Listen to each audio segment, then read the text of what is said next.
Hey, what up everybody, Stevie Breach coming to you on a night that I had the night off for a first time in a long time in Mondays. Normally I work on Mondays, have to come home after a long day at work, watch Monday Night Raw on tape delay, thanks to AT&T in my area not carrying the live version of the show that I can DVR, so I pretty much have to sit through all the crap with commercials and everything like that, and by the time my night is over, it is very, very late.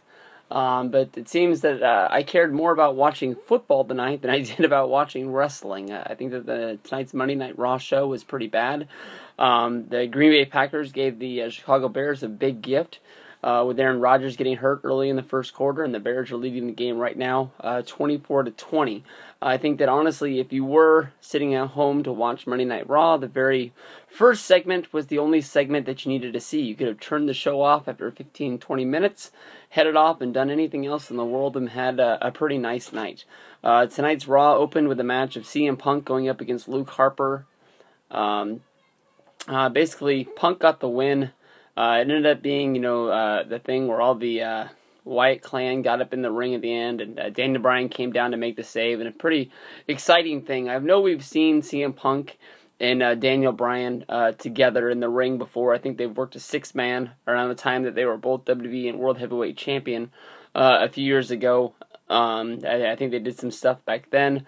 But these guys are so well linked with everything they did in Ring of Honor and everything that they did throughout the Indies and everything like that, that you just want to see these guys go at it more. Even if they're going to have a match that nobody's going to care about at the Survivor Series, which I'm predicting is going to be a very bad pay-per-view.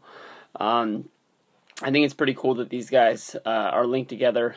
Basically, Bryan came down, made the save. Bryan and Punk cleared the rings. They hit everybody with chairs, and that's the way that the show ended. Tonight's Monday Night Raw ended the same way, with everybody hitting everybody with chairs. I've been talking about this over the last few weeks when they've been using Big Show, the main event angle, with him against Triple H. I think that it's cool that they've made me care about Big Show, but tonight is the night that basically all the air got let out of that balloon. As soon as Big Show, got on even ground with WWE, with the team of Triple H and Stephanie. It seemed like he had the one up on him because he was filing the lawsuit where he was going to sue for basically everything WWE had, and he was going to take over and be the new head of the WWE, I guess you can say, by WWE losing everything in the world in this lawsuit.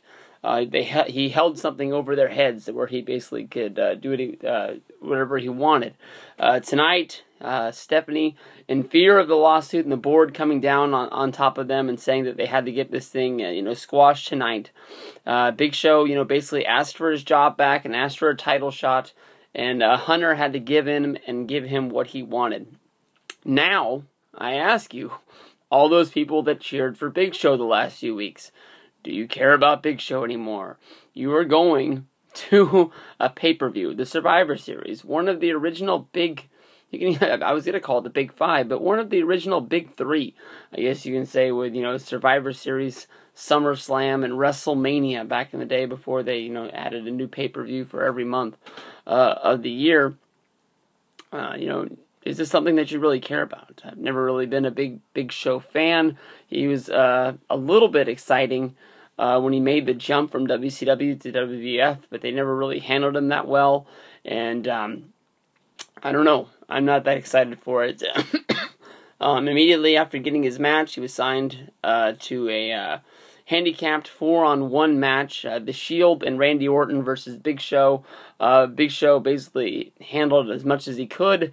But he got his ass kicked in the end with everybody nailing this guy with chairs.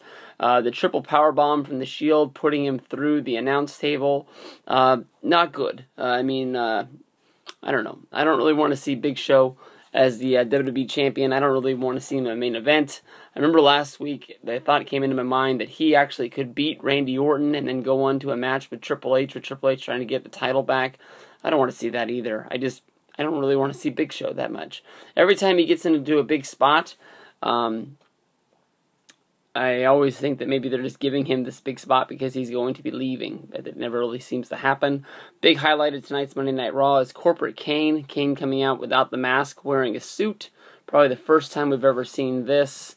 no real explanation. He just served as a a surprise for the Big Show to be like, what the fuck's going on? And then turn around and take the RKO from Randy Orton.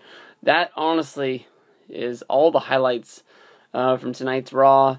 You got a match of Ryback and the Great Khali. This was after listening to the Brian Binney Show today when they reviewed the Monster Mash of 2007, and they were trying to put together a dream Monster Mash where they could do this every year and make it a holiday tradition in WWE. I think that somebody in WWE is a fan of the Brian and Binney Show. This match was won by Ryback. He didn't miss much here. Kofi Kingston and Alberto Del Rio had a pretty, I don't want to call it a good match, but it was a fun match to get into watching some wrestling during the show. Randy's gone. I already talked about him. Alberto Del Rio being your champion, I think he sold a lot for Kofi Kingston. Kofi Kingston's the guy, when you look at his matches, sometimes these days it seems like he cares, sometimes it seems like he doesn't care, but I think this is one of the better ones he's had in the last little while. Of course, Del Rio won. You had Randy Orton. His fate was brought up by the WWE app. Everybody got to go on and go vote about who was going to be his opponent. I was actually really surprised, but my man, the banana hammock wearing guy himself, Biggie Langston, pulled it out. They had a pretty good match. It is what it is. Randy Orton won. I'm just happy to see that other people are jumping on the Big E train and liking seeing this guy. He won in a landslide. He had twice as much votes as the second place guy. I didn't know this guy was that over, but it seems that if you were The Miz, you're not having good times these days. In order to promote Total Divas, which in my surprise is coming back on Sunday, everybody in the world got a match. Fandango and Summer Rae had a match against Tyson Kidd and Natalya, with Tyson Kidd getting the sharpshooter for the win. This brought up a rematch from SmackDown because no one in the world watches SmackDown. John Cena, Cody Rhodes, Goldust versus Damian Sandow, Jack Swagger, and Antonio Cesaro. Good old Alberto Del Rio came out. The best part of this match was Del Rio going back and forth with Zeb on the commentating booth. And honestly, the one thing that I really liked about this match is that they kept the continuity of the characters. And just because they're both heels doesn't mean they like each other. It was basically the same thing with CM Punk and John Cena. When CM Punk was riding the good guy train, he never really mixed words with John Cena, telling him basically that he didn't like him.